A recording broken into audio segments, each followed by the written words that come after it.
जादुई paint brush जिससे हम जो भी पेंटिंग बनाएं वो हकीकत में हमारे सामने आ जाए। अगर ऐसा एक जादुई पेंट ब्रश हमें मिल जाए तो कितना ही अच्छा होगा ना। चाइना में एक लड़के के साथ ऐसा ही हुआ।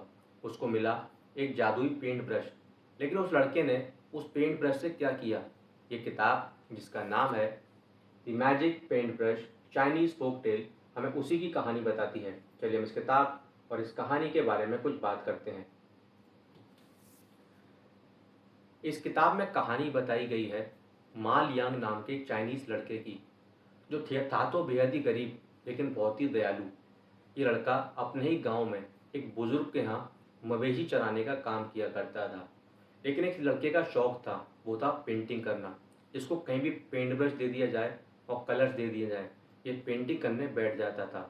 ये सबसे बड़ा शौक था इस लड़के का। एक बार ये लड़का आराम कर रहा था, यानी सो रहा था। इसको सपना आया।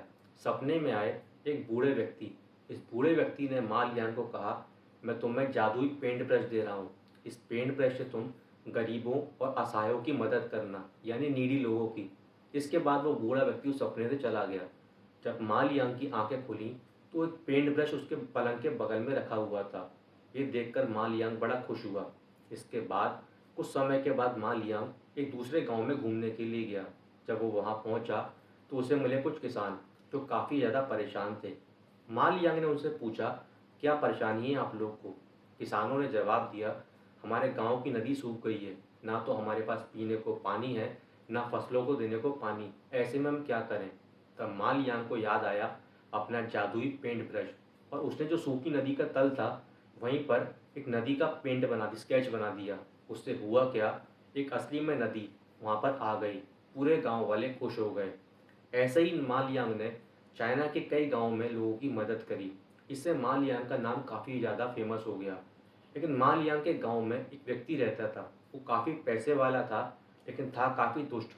उसके मन में एक ख्वाब आया कि मैं मा लियांग का जो जादुई वाला पेंट ब्रश है इसको चुरा लूँ। और उसने उसको चुरा भी लिया। लेकिन जब भी वो पेंटिंग बनाता था उसमें असलियत में कुछ भी बाहर नहीं आता था। इससे वो बड़ा क्रोधित हो गया। उसने अपने दोस्तों से कहा, जाओ मा लियांग को उठाकर ले आओ। वो लोग मा लियांग को उठाकर इस व्यक्ति के पास ले आए। इसने मा लियांग से कहा, मैं तुम्हें तभी छोड़ूंगा जब तुम मेरे लिए पेंटिंग बनाओगे। मैं चाहता हूँ तुम मेरे लिए एक सोने का पहाड़ बनाओ। मा लियांग सोचने लगा कि अब क्या किया जाए। लेकिन मा लियांग ने एक बेहद ही बुद्धिमान तरीके से तरकीब लगाई। उसने एक समुद्र बना दिया।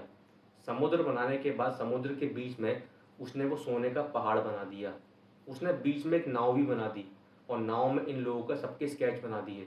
इससे हुआ क्या, एक पेंटिंग असलियत में जीवित हो गई और वो सब लोग इसी समुद्र के रास्ते बहुत दूर चले गए।